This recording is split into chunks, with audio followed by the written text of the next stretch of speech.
Good morning, everybody. My name's Darlene, and I have Parkinson's.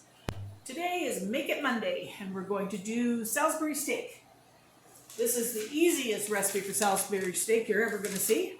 I'm going to hold the recipe up. I'm going to also type it in the description, but I'll hold it up for if anybody wants to take a screenshot. Okay. And it is super simple, super easy. You don't even have to be a cook. Therefore, I shouldn't be able to mess this up. In here, okay, if you use 1.25 pounds, you're going to make 4 Salisbury steaks. So I've got about 3/4 pound here. I'm going to just make 2. I don't need to make the extra. The only thing I've got in this bit of meat, I put a little bit of pepper and I put a little bit of garlic powder. But I didn't put any breadcrumbs or anything. You can do that if you want, but we prefer for this dish to have just the... I'll wash this afterwards because I know my hand is dirty here. So I will wash the can afterwards, don't worry. I forgot to spray my pan, so I'm just gonna give it a quick spray. And I did it with my clean hand anyway. There we go. So I'm just going to form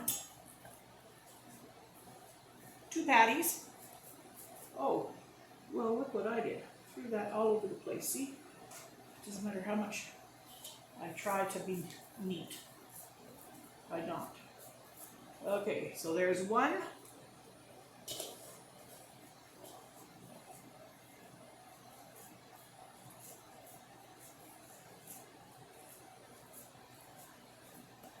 And there's 2.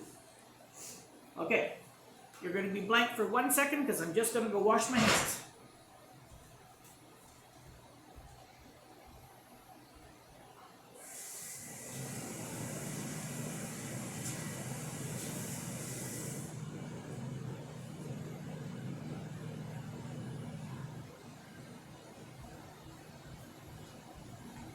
Okay, I'm back.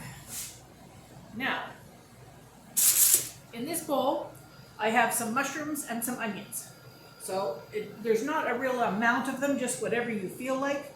I've got 2 very small onions and 1, 2, 3, 4, 5, 6, 7, 8, 9, 10, 11, about 12 or 13 mushrooms. So, can you see what I'm doing? No. I'm going to bring it down a little bit. Okay. Now what I'm going to do is I'm just going to slice these into little pieces.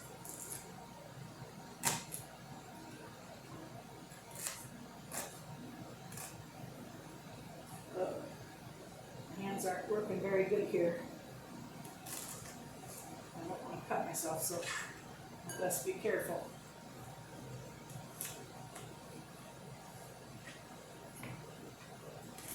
See, that's the problem when your hands aren't quite working. You can make a mess, you can make an accident before you know it.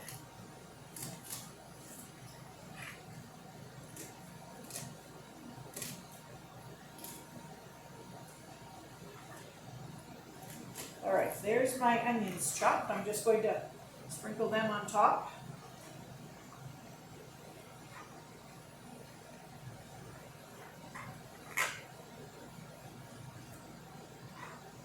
And then I'm going to chop up these mushrooms.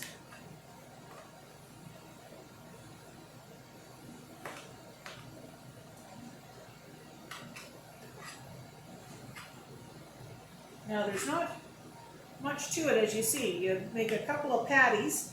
If you wanted to do this with pre-formed patties, you could even do that. There would be no problem with it. It's just that we always feel that it's cheaper to buy that little bit of meat than the pre-formed patties.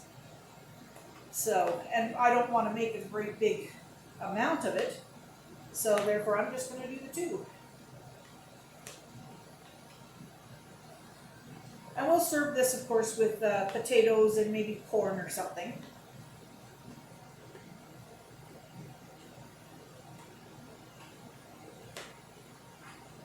Okay, that's the mushrooms all cut up. So I will bring over the pie dish. So it's got the pie dish here. And we'll just put these all on top of that.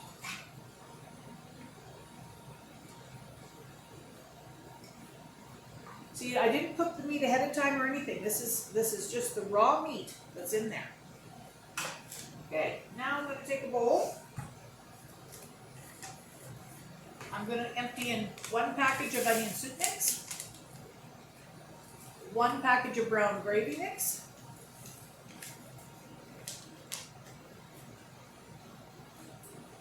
1 can of cream of mushroom. We've got the no salt added because I find that nowadays processed foods just have so much salt. So we've been finding that everything's been very salty. So let's do that. Then it says a can of water, so I've got my water right here.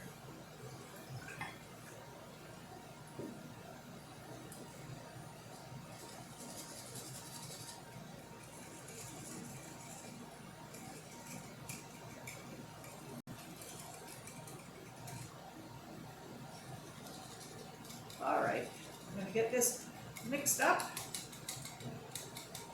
It's got a little bit of chunkiness in it. That's fine. It's just, you know, you want to get the soup mixes mixed together is what you're trying to do there. Okay. Then I'm going to bring my. Actually, I'm going to just do this other way.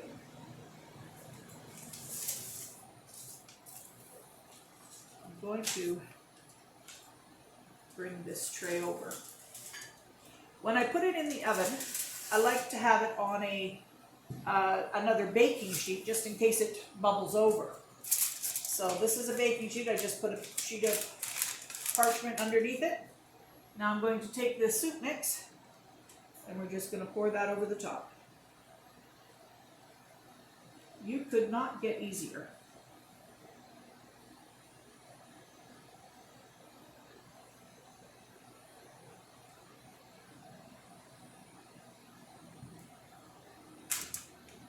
Just going to sort of smooth it down in.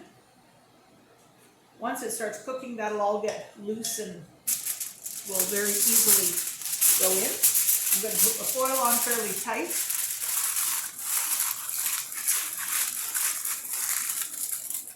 And this will go into an oven at 375 for an hour. Sometimes check it about 45 minutes, because sometimes it doesn't take the full hour, but it depends on how thick your patty is. So I'm just going to leave that here. I'm going to tell you a quick story and then I'll put it in the oven and bring you back when it's done. So I'm going to just bring you up just a little bit here. And I'm going to tell you a quick story about my daughter. When she was a very young teenager, I'd say she's probably 14 years old, she used to deliver to make extra money. A little paper was called the Bargain Finder. And we always called it the Bunter Hunter, but it was really called the Bargain Finder. It had ads for things for sale and whatnot. And she just did it in our local little area. Well, she wasn't the most eloquent when she would go to the doors. She could be thrown off pretty easy, and we have had more giggles over these things than you can imagine. She went to the one door that she always would go to, and an old man always answered. This time, she was expecting the old man to answer, and instead there was a young, good-looking boy that answered the door, maybe a grandson or something. But she sees this young, good-looking boy, and she goes, "Hi." And he says, "Hi." And she goes, "Hi." And he says, "Hello." And she goes, "Hi." She couldn't think of anything else to say other than "hi." And then she turned tail and ran. There's another one she went to, and she saw this tiny little red mark on this man's head. Now, most people would ignore it. They wouldn't say anything. Not Claudine. She sees this little red mark on his head, and she says to him, she goes, "What's the matter with your head?" And he says, "I had brain surgery." And she looks at him and she goes, "Yeah, right." And he brings his head forward like this, and he had a scar, that little thing attached to a scar that went all the way around his head.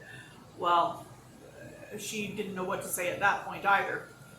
Another one, the woman was always dressed in old farming clothes, and she came to the door of the stage. She was dressed in a beautiful dress. So of course Claudine, she couldn't just leave her not say anything. She said, "Oh, what a beautiful dress." She said, "You're looking very nice." And the woman said, "Yes, I just came home from a funeral." My poor teenage daughter didn't have a clue what to say. Just to prove it's not when she was just delivering papers, there was 2 other cute little stories. They had an exchange student that was at school from Japan. So they had all been taught to say hello, to say konnichiwa, and that was going to be hello. I understand. I don't know. I've never checked the facts out because I've never had to know it. But she was told to say konnichiwa. Well, she went up there and she forgot what she was supposed to say. And she looked at this person and she went, Kawaguchi. I said, well, what are you trying to sell them, a handbag or something? Kawaguchi. So anyway, we laughed about that. And then the last one that I'm telling the tale on her, she was in Girl Guides and she was in her little uniform and it was Girl Guide cookie sales. So we were going around the neighborhood and there was a policeman that lived in this one particular house and she knew that, but she never really saw him unless he was out in the police car. This time he answered the house door and she wasn't expecting to find a man in a police uniform answering the door. So instead of saying, would you like to buy some Girl Guide cookies? She looked at him and she went, buy some police cookies. Like I said, she wasn't the most eloquent. Anyway, I'm going to pop this in the oven and I'll come back and show you the finished product. Hi, it's me again. I screwed up somehow or other. I didn't do it right and I didn't get an ending. So I'm going to have to show you the ending now. The pie did explode in the oven over the top of it. So I've now taken it out of the dirty pan and put it into 2 smaller, nicer pans. So here they are. Okay, there, that's how they look, right like that. Okay, so that's the ending. See you all tomorrow.